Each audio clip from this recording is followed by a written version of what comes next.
Bem, vamos conversar hoje sobre a relação, então, entre engenharia, tecnologia e ciência, sobre o conhecimento científico acadêmico e, obviamente, a fé cristã.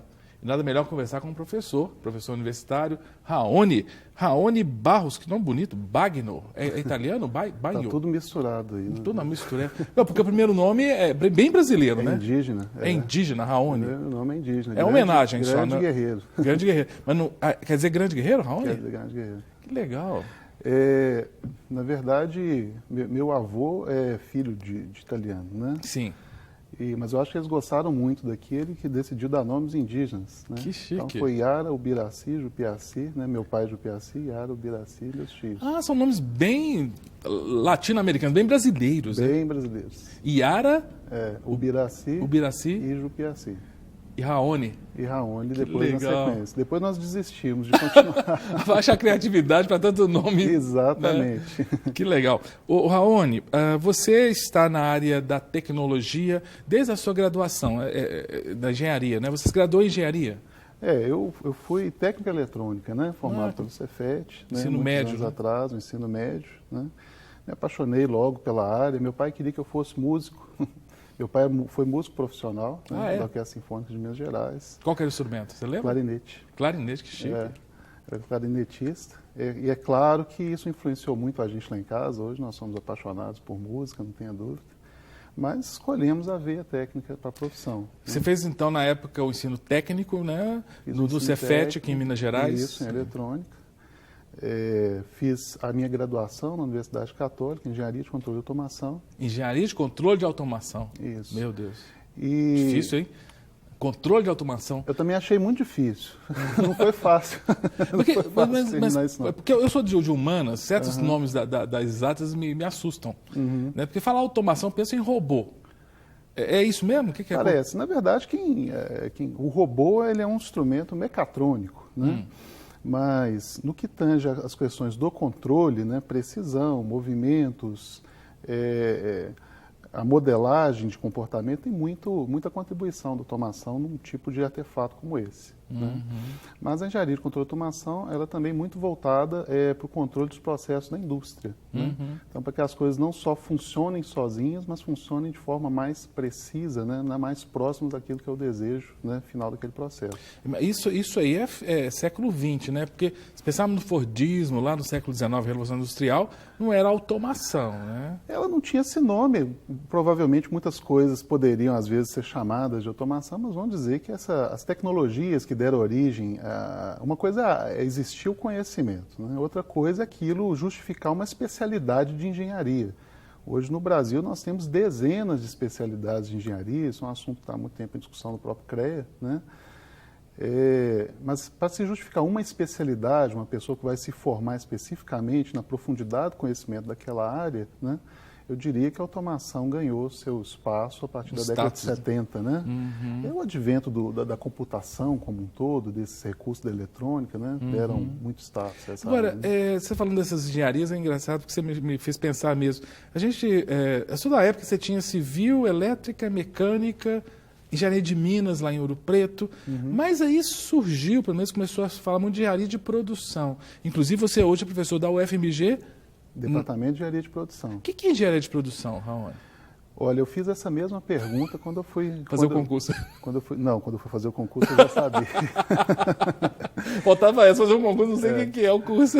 Mas eu me apaixonei pela engenharia de produção porque quando eu estava já na reta final da minha formação de graduação, eu fui trabalhar no setor automotivo e não me deram nenhum robô para projetar lá, né? Eu fui trabalhar no sistema de desenvolvimento dos novos veículos. Sim. Né?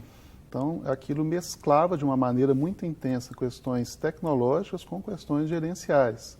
E o problema das questões gerenciais é que tem gente no meio. Né? E o engenheiro não é muito bom nisso. Né? Não é a praia do engenheiro é mais o número, o cálculo. O número, é o fenômeno físico. Né? E aí eu falei, puxa, para onde que eu vou correr agora, né? Para entender isso melhor. Né? E conversando com amigos, a engenharia de produção não era lá muito difundida ainda nessa época, né? Essa difusão aconteceu num período recente aí na história do Brasil em particular, né? E aí eu fui para a Universidade Federal de Minas Gerais fazer meu mestrado com o professor Lin Schenck, e aí eu me apaixonei pela área, né? até o momento de pular o muro de volta para a academia, né? Prossegui meu doutorado na Universidade de São Paulo, professor Mário Salerno, e hoje eu sou um apaixonado pela engenharia como um todo e, em particular, pela engenharia de produção. Mas a engenharia de produção, então, tem pessoas que são egressas da área das engenharias e também pessoas que vêm da administração, né? Porque deve ser um... A engenharia de produção, ela se constitui em termos de curso, né? Vamos falar do conteúdo estreito de um curso de graduação. Ela se constitui de disciplinas que têm origem, né, nas engenharias e disciplinas que têm origem gerencial, mas ela tem um objeto de estudo muito específico, que é a dinâmica do sistema de produção. De produção. Né? E como essa dinâmica integra uma série de variáveis, algumas são de ordem técnica e algumas de ordem social, a concatenação, a integração dessas variáveis para fazer um sistema de produção rodar, né? Pode ser uma fábrica, pode ser uma empresa de serviço, pode ser um aglomerado de empresas, né? Ele se torna, então, o objeto de estudo principal da engenharia de produção. Mas, como nível de análise, ela fica entre as engenharias tradicionais, que a gente chama, então, de tecnicistas, tem sua base tecnológica muito bem definida, né? E entre as ciências gerenciais, né? A gente chama os nossos sistemas, então, de sociotécnicos, né? A engenharia de produção lida com um problema que é sociotécnico. Agora, militando nessa área há tanto tempo, desde o seu ensino médio, na época de chamar do segundo grau, não sei. Você é da época do segundo grau ou do ensino médio? Sou do segundo grau. Não estou te chamando de velho, não. Sou do segundo grau. Dizendo que você é vivido. Vou dizer que eu fiz curso clássico, eu não vou dizer. Mas, ô Raoni, como é que faz para alguém que estudou no Cefet, quem não conhece Belo Horizonte, conhece Minas Gerais, Cefet é uma referência aqui no ensino técnico. Tem o concurso para o Cefet, para entrar no Cefet, você tem que fazer um cursinho preparatório, né? Era um desafio enorme. E ainda é, né? Ainda é muito disputado. É. Então, assim, você entra nessa área técnica, tecnológica, depois faz sua graduação, não é, em automação, numa universidade muito conceituada aqui, que é a PUC Minas. Depois vai fazer mestrado e doutorado, mestrado na UFMG e USP. Quer dizer, você foi para grandes instituições. Dá para ser crente, né, estudando tanta coisa tecnológica assim? Como é que você fez para harmonizar sua fé cristã com tanta tecnologia? Olha, na verdade, a gente só consegue produzir tecnologia, né, por uma inspiração de Deus mesmo. Na verdade, isso foi motivo para que eu me apaixonasse cada vez mais, né, o que é a palavra de Deus, mas muito mais do que isso, pelo propósito que Deus tem reservado pessoas nessas áreas, né? Às vezes a gente passa muitos anos, né, naquele ambiente típico da igreja, entre os irmãos, e a gente começa a imaginar, a gente se defronta com a ideia de que a prática verdadeira do cristianismo é a igreja fora das quatro paredes, é na rua, né, com uma evangelização de rua, vamos dizer assim, o que é maravilhoso, Sim. É uma coisa fantástica, aquilo é propósito de Deus, está na palavra.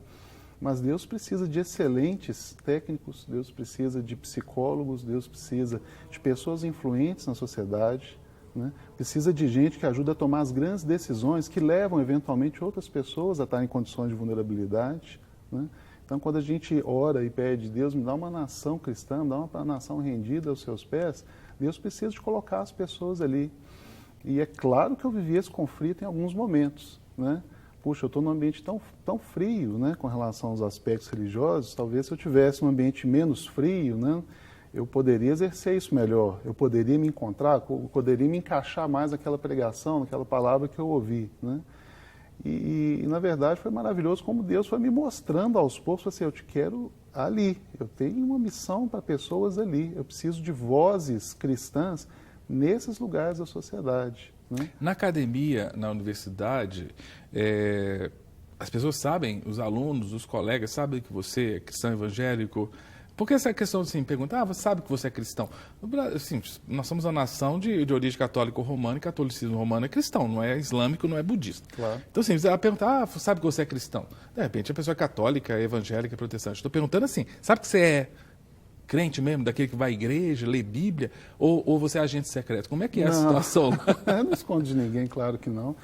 Eu acho que a maioria sabe. Eu não uso minha sala de aula como um palco para falar de mim, né?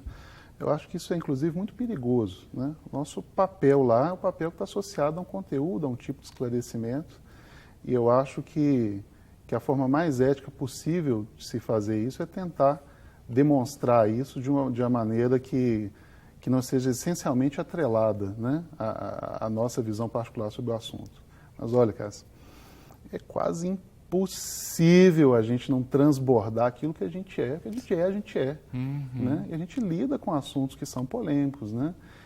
Principalmente por minhas disciplinas, apesar de eu ser engenheiro e lidar com disciplinas gerenciais, as perguntas dos alunos que me vêm, elas têm muito a ver com posicionamentos frente a determinados tipos de decisões, aplicação de certas técnicas, qual que é o impacto disso nas pessoas, né? E não tem como as pessoas não perceberem que eu não estou declarando ali estritamente, né, que eu frequento algum lugar, que eu sou membro de uma determinada igreja, de uma determinada doutrina, mas a gente transborda aquilo que a gente é o tempo todo.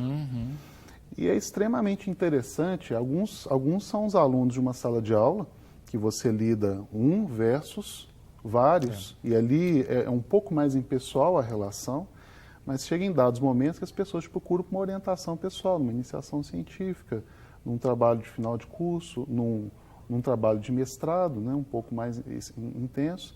E é impressionante como essa procura ela tem muito a ver com a afinidade pessoal, as ideias que você coloca ali, a sua postura, a sua ética, a sua maneira de ver determinadas questões do mundo, né? E não raro eu me encontro com pessoas que perguntam depois, você é cristão? Tem um negócio diferente. Né? E não é por uma questão transcendental, sobrenatural, claro que Deus pode agir, né, por esse meio também, né? Mas porque a gente não se cala, mesmo quando a nossa voz se cala, né, nossa postura, nosso posicionamento, eles não se calam. E um professor ele influencia muito a vida de um jovem, né, de um jovem aluno. Isso é uma responsabilidade, influencia às vezes para o bem e para o mal. É verdade. E é claro que eu influencio às vezes para o mal também, porque nós erramos, muitas vezes nós escorregamos, nós temos nossos próprios conflitos, né, e isso também transparece, né? Mas esse poder de influência, existe ali uma responsabilidade muito particular por trás dele, né? A gente tem que ser bem usado, né? A gente... já ao longo da minha vida acadêmica, hoje eu sou professor, já fui aluno e sou aluno frequentemente em diversas situações, e eu fui muito influenciado por alguns posicionamentos também estranhos de professores que eu tive ao longo dessa Você falou que caminhada. você foi aluno do UFMG no mestrado e USP no doutorado. Vou fazer uma pergunta aqui, saia justa. Se não quiser responder, precisa responder, não. A gente edita o programa depois. Então tá. Porque eu fui aluno do UFMG, né, mas eu não fiz todo o doutorado. Fiz matéria de doutorado aqui, minha área de humanas, né? Mas eu fiz a Unesp, que é outra paulista lá de São Paulo. Então, a minha comparação é pouca porque minha trajetória toda foi Unesp. Perguntar para você que tem USP e UFMG. Como é que é o ambiente para um cristão evangélico nessas duas universidades? Você acha que é mais hostil na USP ou na UFMG? E por quê? Olha, eu confesso que eu nunca sofri de nenhuma situação de hostilidade explícita. Eventualmente, num ambiente mais informal, né?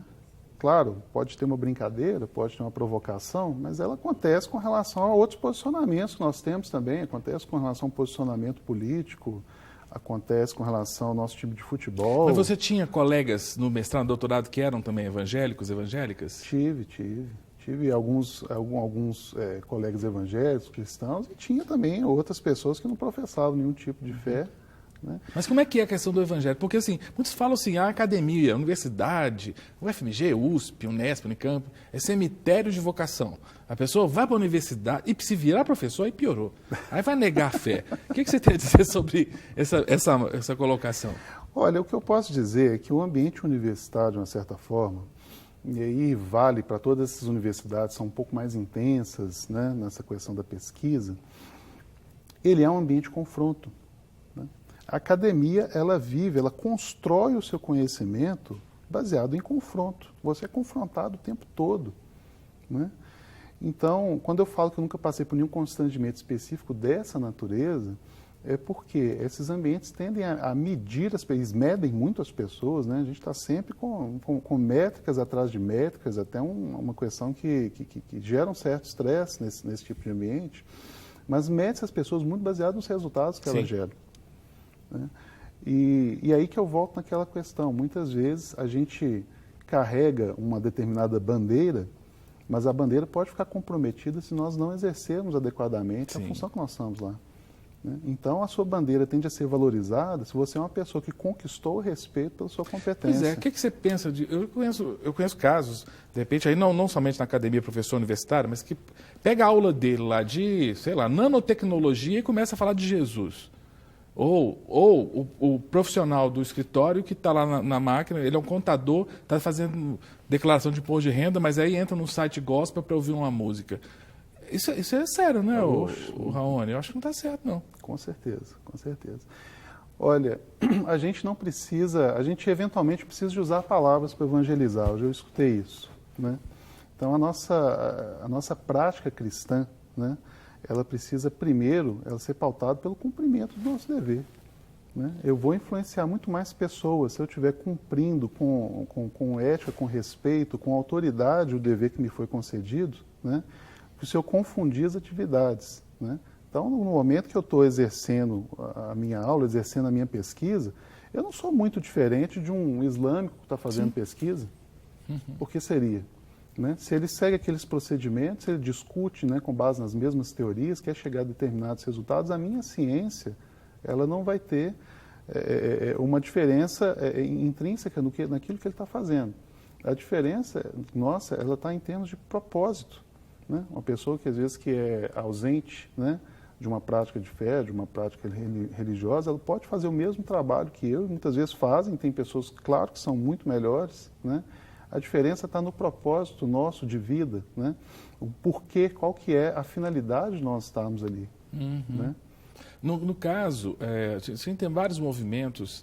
Quando eu fui aluno universitário, a gente tinha a ABU. Depois surgiram novos né, grupos. Mas tem ainda um ambiente muito legal. Mas como é que é isso? Assim, como é que você entende o campus universitário? É realmente uma seara? Ou você acha que quando o pessoal está ali, o aluno está mais a cabeça para estudar, não é um bom lugar para fazer evangelização? Estou falando de aluno para aluno. Mas olha só, a universidade é um lugar de convívio muito intenso. O aluno, quando ele entra para um ambiente universitário, principalmente na rotina típica da universidade pública, onde ele tem aulas em períodos mais espaçados do dia, ele passa um grande momento ali, acontece uma coisa que, inclusive, faça um paralelo quando as pessoas vão para a vida profissional. Você passa a conviver muito mais aquele ambiente com sua família, muito mais aquele ambiente do que com os seus colegas de congregação, por exemplo. Né? Então, não tenho a menor sombra de dúvida que aquilo é uma seara. E quando os jovens entram, né, na universidade, e como ela é um ambiente muito confrontador, né, ele vai se defrontar com muitos desafios, muitos deles que não são os temas centrais que se discute na escola dominical que ele frequenta, ou nos cultos onde ele vai, né, onde ele comparece para se alimentar e para louvar a Deus, né? Então, não tenho a menor sombra de dúvida que existe uma posição de centralidade, né, desses tipos de movimento, não só para provocar acolhimento, né, para gerar comunidade para essas pessoas que estão lá e para prepará-las para os desafios típicos que elas vão enfrentar nesse momento. Eu já dei aulas para alunos. É claro que eu já passei por isso como aluno, mas quando a gente está olhando um pouco de fora como espectador e vê como as pessoas entram e como as pessoas saem, né, ali eu entendi o sentido de formação universitária. Existe uma transformação muito profunda, não é só nas especialidades que ela adquiriu, nas habilidades técnicas, nas ferramentas que ela aprendeu. São pessoas diferentes, com visões de mundo, com posições, com decisões a tomar, com sonhos diferentes, né?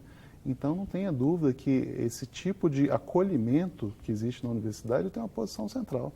É fundamental. Você trabalha na Faculdade de Engenharia, no campus Pampulha, né? Isso, na Escola de Engenharia do campus Pampulha. Pois é.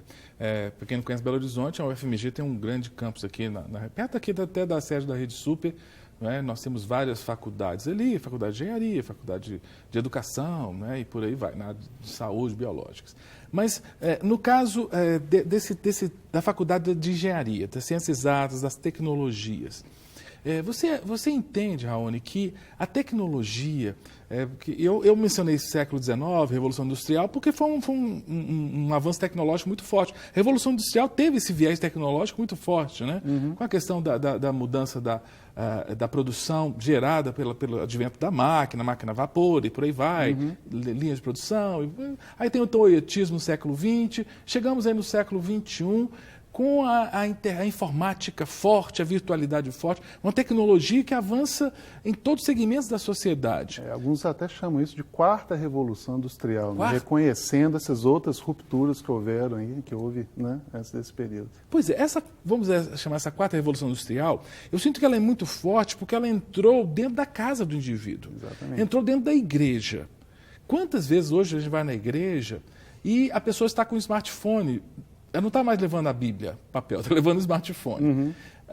Como professor da área, você entende que a tecnologia é um risco para o cristianismo, para o cristão?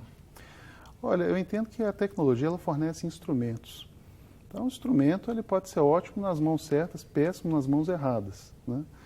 Eu acho que talvez o risco que existe, aí eu estou falando da sociedade como um todo, né? A gente tem acompanhado, às vezes, algumas iniciativas, até de cunho governamental, falando, vamos dar acesso digital a todo mundo. Assim, você já pensar nas consequências desse acesso digital mal utilizado, mal conhecido por todo mundo, né? Possibilidade de crimes, de fraudes, as pessoas se entreterem com novos tipos de vícios, né? Com essa altíssima exposição que isso provoca, né? Falando aí um pouco das redes sociais, né? Então, não há problema nós termos mais instrumentos, mais opções. O problema está se nós sabemos utilizar isso bem. E esse desafio, ele translada também para o lado cristão, né?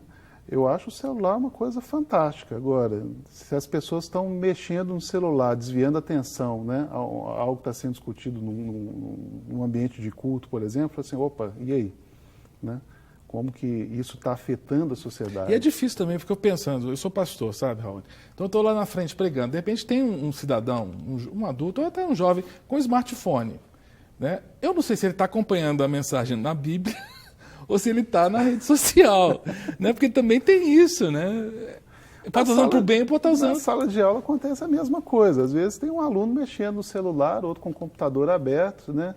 Eu já tive até casos de colegas que quando mandou fechar, é uma falta de respeito e tal. Eu falei, não, professor, mas aqui está dizendo que isso que você falou não é bem assim, não. Que loucura. Enquanto o professor está dando aula, ele está conferindo uma fonte ali, né? Eu acho que a gente tem que ensinar responsabilidade às pessoas, sabe? Essa questão das tecnologias, o advento dessas grandes ondas de inovação, né? Isso é infreável. Isso é infreável, né? Eu acho que vai se dar bem quem souber lidar com isso a favor. Né? Eu li um texto do Eduardo Janete da Fonseca, que é da própria USP, da filosofia da USP, e ele falava algo interessante, que nós estamos vivendo, para muitos teóricos, o período do neolítico moral. Eu achei muito interessante essa expressão, que a gente está no período da pedra polida moralmente falando. Nós estamos num nível absurdo, na quarta revolução industrial, usando a expressão que você mencionou, em termos tecnológicos, mas moralmente estamos no período neolítico. Você acha que a gente deveria ter mais ética, mais matérias de filosofia e sociologia nos cursos exata? Porque parece assim que o pessoal está se habilitando muito, né, da área tecnológica e pouco nessa área de humanidades. Ou isso não é papel da universidade, isso é papel da família e da igreja?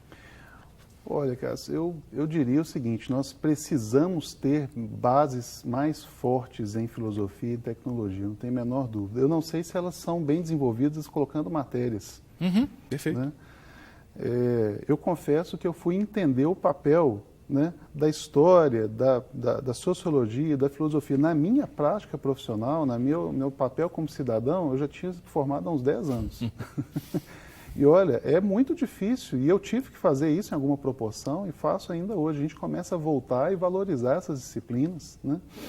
Mas falando de formação universitária, eu não sei qual que é a maturidade que nós temos para integrar tudo isso, né, naquele curto período de tempo em que nós estamos passando por essa formação, né? Eu acho que a gente deveria, pelo menos, provocar a simpatia dos jovens a esses temas. Hoje eu não consigo exercer a minha profissão, meus debates em termos de tecnologia, né, sem voltar a questões são filosóficas, sem voltar a questões éticas, Perfeito. Sem debater isso com a teologia que embasa a minha doutrina cristã hoje, né? Então, não tenho dúvida que isso precisa ser desenvolvido, isso precisa estar mais forte. A tecnologia ela é uma coisa muito tangível, ela é muito tangível, você vê, você toca, você faz, né?